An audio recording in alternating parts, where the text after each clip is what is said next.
Assalamualaikum warahmatullahi wabarakatuh. Welcome back. Selamat datang lagi di channel Babe Aldo bersama gua Babe Aldo, YouTuber rakyat biasa yang tetap santuy, tetap sehat. Jangan lupa ngopi. Bismillahirrahmanirrahim. Bismillahirrahmanirrahim. Alhamdulillahirabbil alamin. Wassalatu wassalamu ala sayyidil mursalin sayyidina Muhammadin wa ala alihi washabihi ajmain. Rabbi shrah li sadri wa yassir li amri wahlul 'uqdatam min lisani yafqahu qawli bi jahin nabi wa alihi. Alhamdulillah kita udah bersama lawyer dari Kiai Fahim Mawardi. Lawyer receh juga. Lawyer receh, lawyer rakyat biasa bersama YouTuber rakyat biasa. Apa kabar? Baik, Baik. Jadi pertanyaan mendasar pertama dulu deh. Tadi sidang pembukaan ya, pertama kali sidang. Pra peradilan. Ini mau nanya dulu gue nih. Itu sebetulnya sidangnya itu sidang terbuka untuk umum atau tertutup untuk umum? Terbuka ya? Terbuka. Pra peradilan kan terbuka. Pra peradilan yang terbuka mestinya ya? Iya.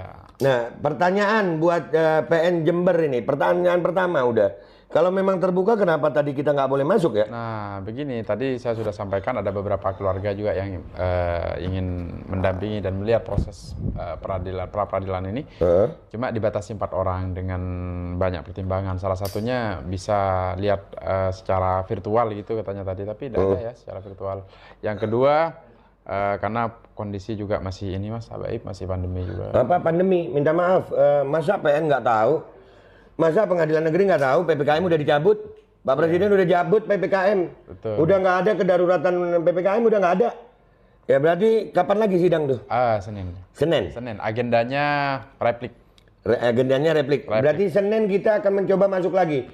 Artinya alasan itu yang masuk akal. Kayak tadi Ustadz.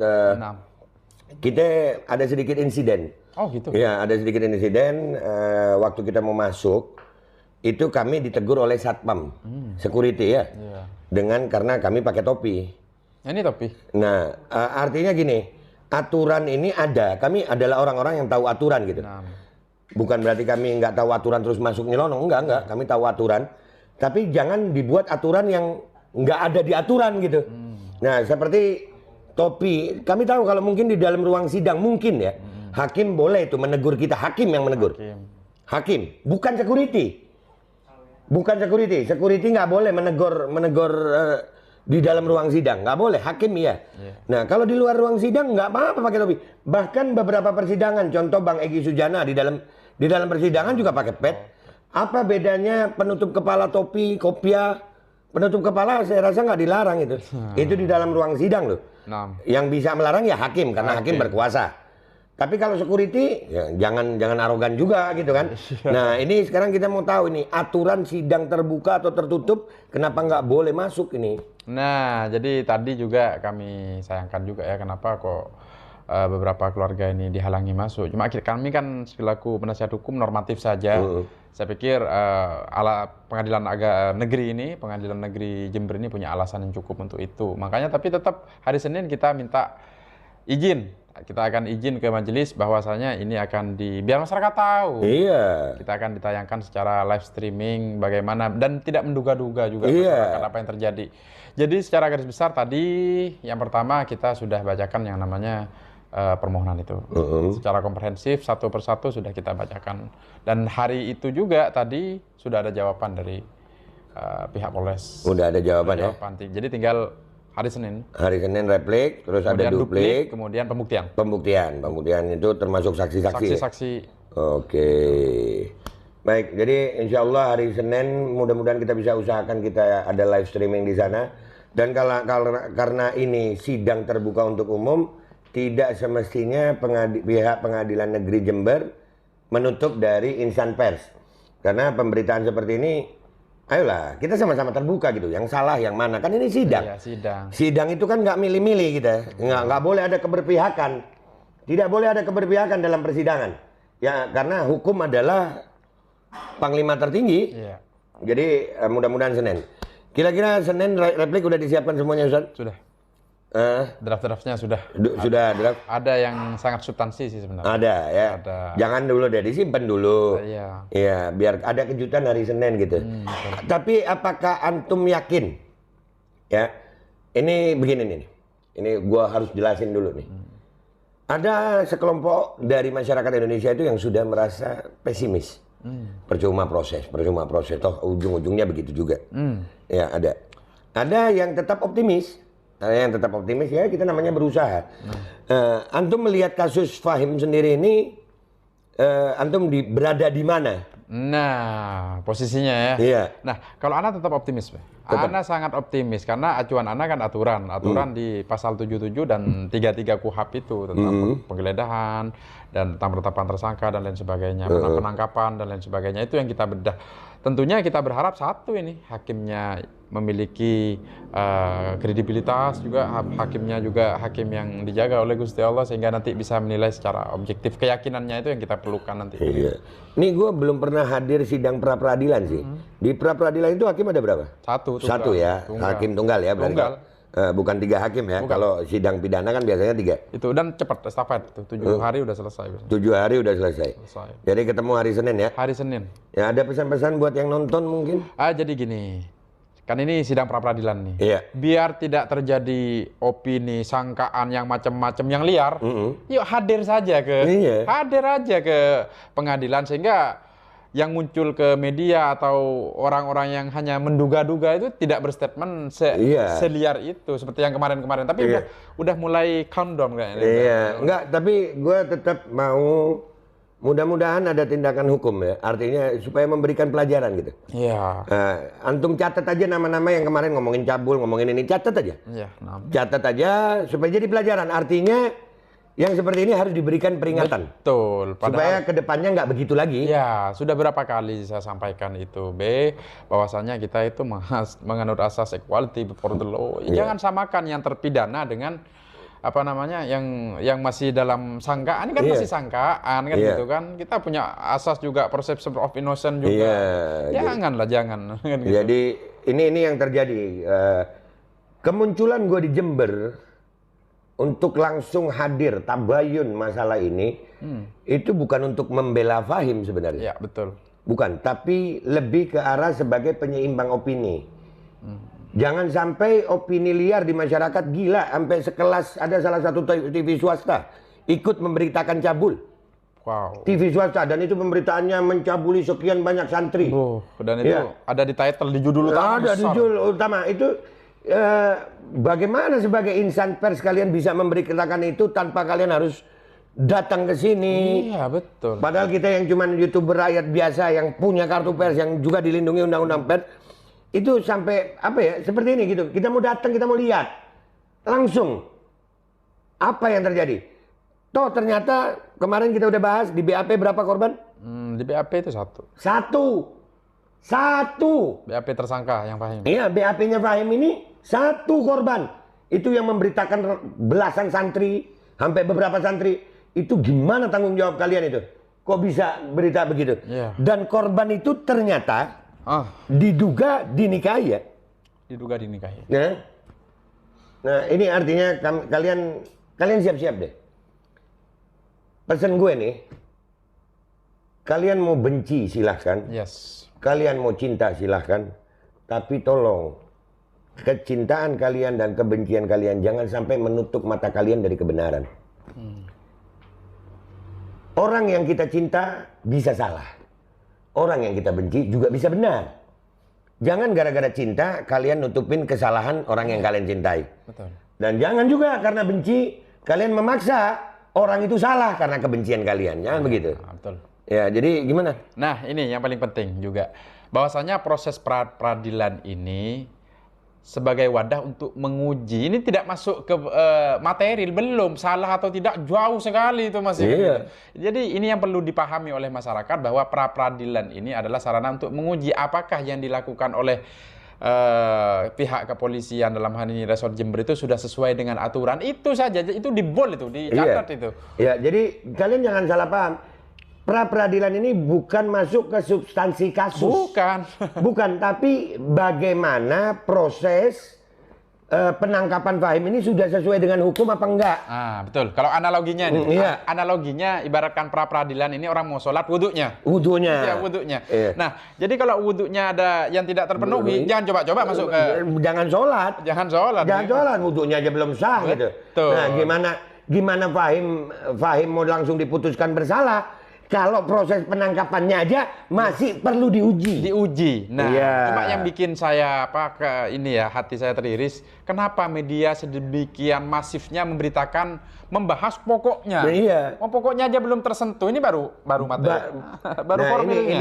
ini yang membuat jujur aja doain kita istiqomah. Amin. Ya, ini yang membuat kami miris sebagai influencer media sosial. Berita, informasi yang menyebar ke masyarakat itu seolah-olah kalian gampang aja. Hati-hati sayang. Betul. Karena itu mempengaruhi banyak orang. Banyak orang, betul. Itu kalau jariah pahala itu bagus, jariah dosa gimana lu? Iya, betul. Nah ini yang bahaya. Jadi insya Allah kita tetap akan mengawal kasus ini. Sampai hari Senin. Nah tapi ini gue mau nanya dulu nih. Gue mau nanya. Kehadiran Babe Aldo di sini, menurut antum gimana? Menurut Ana juga tiba-tiba tiba-tiba udah ini ketemu Babe Aldo aja ini saya bilang. Jadi speechless lah. Iya. Tapi alhamdulillah, mudah-mudahan kita istiqamah dan mudah-mudahan semua pihak, gue minta semua pihak menahan diri lah. Udah jangan sok menjadi hakim. Yes, itu. Jangan sok mengambil keputusan dulu. Betul. Jangan. Masalah ini, lu cuman denger di media, lu cuman lihat. Kita yang turun langsung aja, itu mau menyatakan sesuatu mikir gitu. Ya, gue nggak bilang Fahim ini bener atau salah loh. Betul. Enggak. Karena dampaknya, ini kita pikir dampaknya. Saya aja setiap bahkan makan di warung-warung kecil kita makan. Oh, gimana Mas Habaib? Kan itu sudah terbukti salah tuh. Nah, Loh dari mana Atum tahu? Dari media. Nah. Itu artinya menimbulkan dan itu dianggap benar oleh masyarakat ketika media yang menayangkan. Nah, jadi itu. janganlah kita bijaksana kan gitu kan. Ya mudah-mudahan jangan begitu. Artinya gini sayang. Hormati negara ini. Yes. Hormati bangsa ini. Ini terlepas apapun aparatnya, jabatannya, masyarakat kah, atau siapapun. Bangsa ini bangsa yang berdiri atas sebuah hukum. Ada hukumnya gitu. Betul. Ada hukumnya ya, didasari dengan ada hukum. Hormati hukum itu. Hormati, jangan ngasal gitu. Dan ini kedatangan ini kita tetap akan mengawal kasus ini. Betul. Demi Allah. Fahim pernah bilang kalau memang dia terbukti bersalah dia rela jalan jongkok katanya, ya kan? Dia ngomong begitu ya. Betul. Itu gue yang akan nagih kalau memang terbukti. Iya. Kalau memang terbukti. Kalau terbukti nanti. Kalau terbukti. Kalau enggak, ya mau bilang apa? Mau bilang apa? Iya, jangan maksa orang harus salah gitu. Dan jangan bilang orang harus benar. Nah itu yang perlu dibol itu. Iya, jangan. Kita harus tetap independen dan insya Allah kita tetap akan independen. Objektif ya terutama. Objektif. Dan insya Allah ketemu hari Senin. Amin. Iya, ada lagi tambahan? Ada banyak masih. Oke, siap. Jadi ini yang paling penting juga, yang sangat terpenting bahwasanya setiap langkah upaya hukum itu jangan langsung ditafsirkan kemudian dimuat di media, apalagi berstatement, apalagi itu seorang tokoh. Jangan. Apalagi upaya pra peradilan ini bukan ada kemarin sampai ekstrim tuh.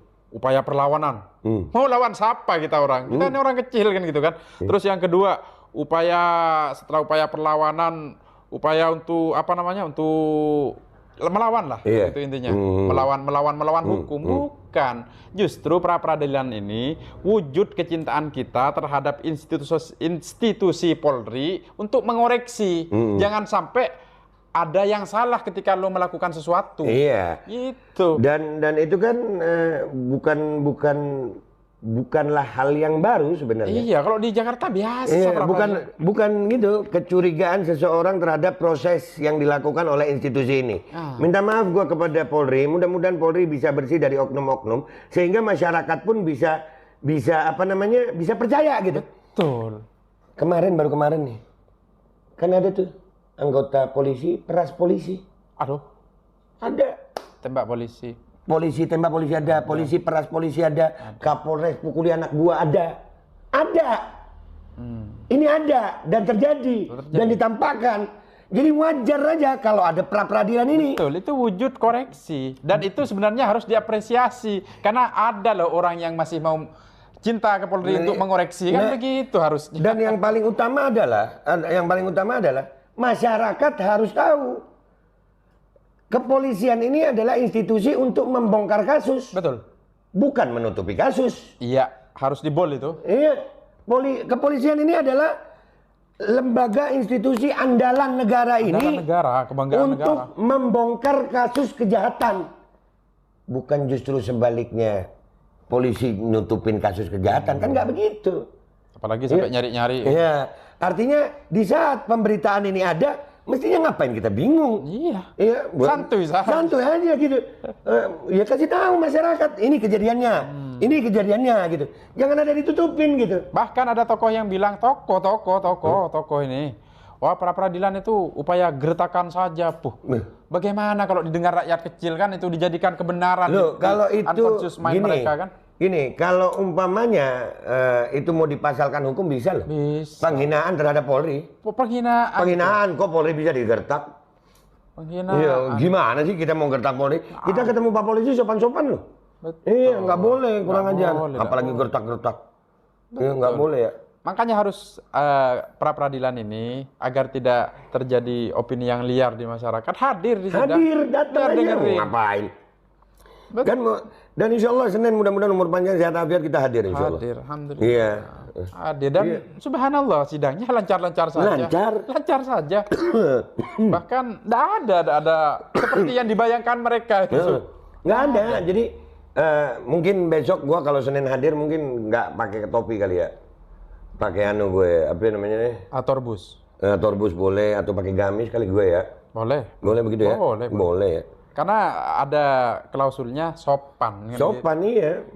Masa begini dianggap nggak? Iya. Mungkin muka gue kali nggak sopan. Ada curiga juga. Nah tadi pakai baju India takut dikira ada sopan gitu. Tapi alhamdulillah. Artinya insya Allah proses ini akan berjalan. Dan buat yang lainnya ya, khususnya para tokoh, nama kalian tercatat. Nama kalian tercatat. Selesai masalah ini, bersiaplah kalian. Ini jadi pelajaran buat yang lain. Betul. Harus jadi pelajaran. Jangan didiamkan. Harus jadi pelajaran. Semua kalimat-kalimat kalian yang tertuang di media dengan kata-kata yang tidak pantas dan tidak benar, maka itu diduga melanggar undang-undang ITE. Betul. Karena jangan cuma kita yang kena undang-undang ITE. Karena begini, harus di bold juga ini klausul dalam hal konteks undang-undang ITE itu ada 3: mendistribusikan, mentransmisikan, membuat dapat diakses. Jadi jangan melakukan 3 hal ini kalau sifatnya belum diketahui disampaikan ke publik kayak gitu. Itu bahaya itu. Kata bahasa Inggrisnya asbun lah ya. Iya. Dan ini gue belajar juga bab itu karena apa? Gue influencer juga gitu. Gue juga punya media. Betul. Jangan sampai gue ngomong asal. Betul.